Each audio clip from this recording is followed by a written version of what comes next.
Ya, Assalamualaikum warahmatullahi wabarakatuh.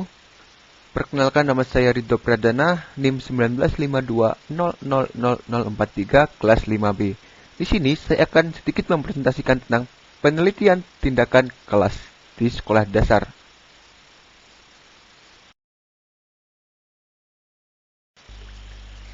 Definisi.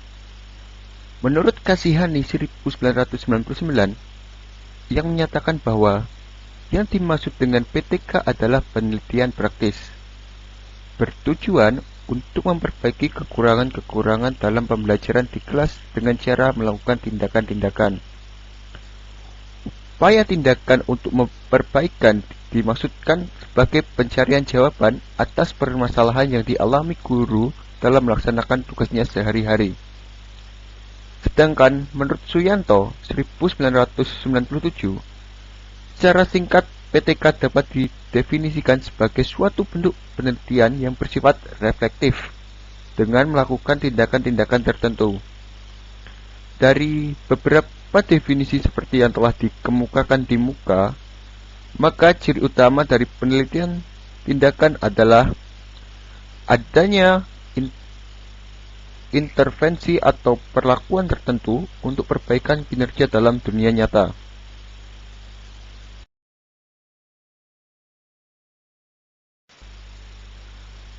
Karakteristik.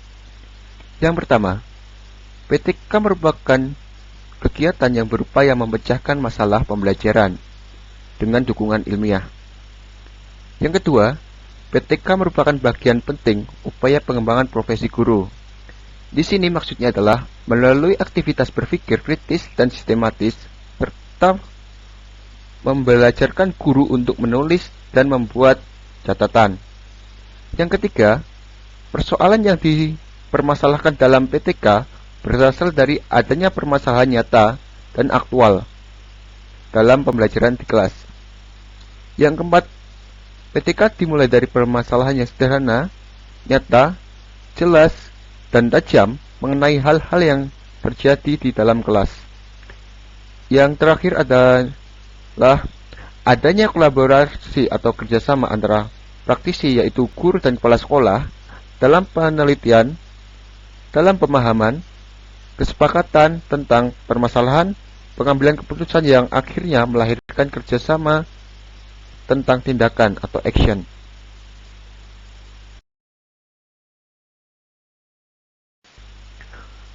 Selanjutnya adalah tujuan.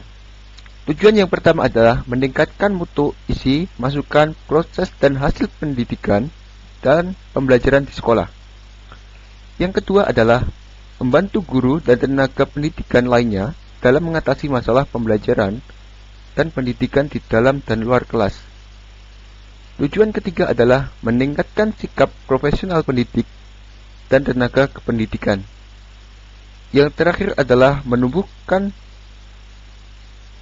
tumbuh kembang budaya akademik di lingkungan sekolah.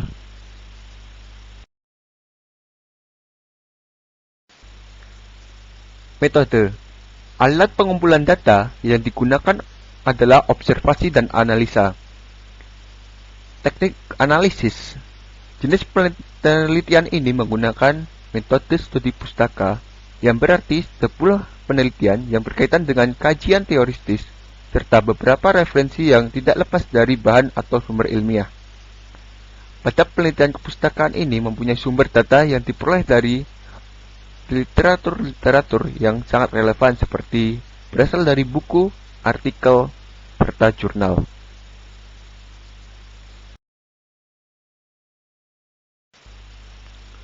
Pelaporan hasil penelitian. Hasil pengamatan ini merupakan dasar dilakukan refleksi sehingga pengamatan yang dilakukan harus dapat menceritakan keadaan yang sesungguhnya. Dalam pengamatan, hal-hal yang perlu dicatat oleh peneliti adalah proses dari tindakan, efek-efek tindakan, lingkungan, dan hambatan-hambatan yang muncul.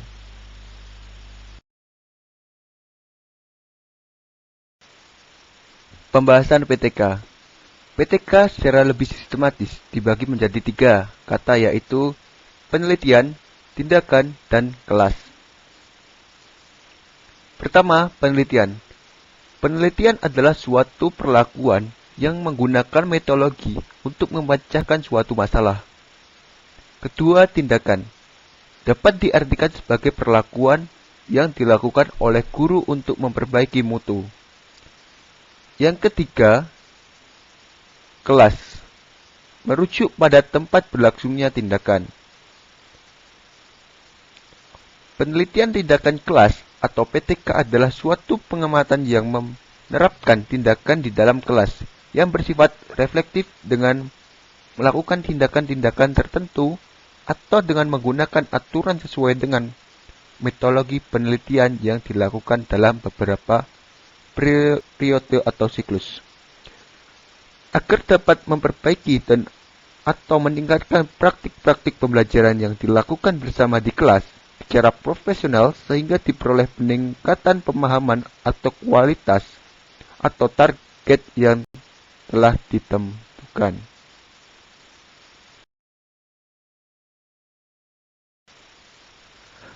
Contoh-contoh judul PTK. Yang pertama adalah upaya meningkatkan hasil belajar materi perubahan benda melalui media pembelajaran siswa kelas 5 SD Bahagia. Contoh yang kedua adalah upaya meningkatkan aktivitas dan presentasi belajar matematika melalui metode permainan siswa kelas 5 SD Negeri Bahagia. Dan yang contoh ketiga, meningkatkan hasil belajar materi daur hidup hewan menggunakan pembelajaran kooperatif tipe SDAT siswa kelas 5 SD Negeri Bahagia.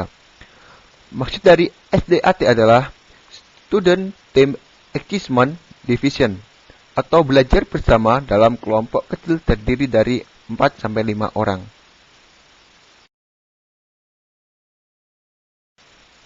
Cukup sekian presentasi dari saya, kurang lebihnya mohon maaf yang sebesar-besarnya. Wassalamualaikum warahmatullahi wabarakatuh. Terima kasih.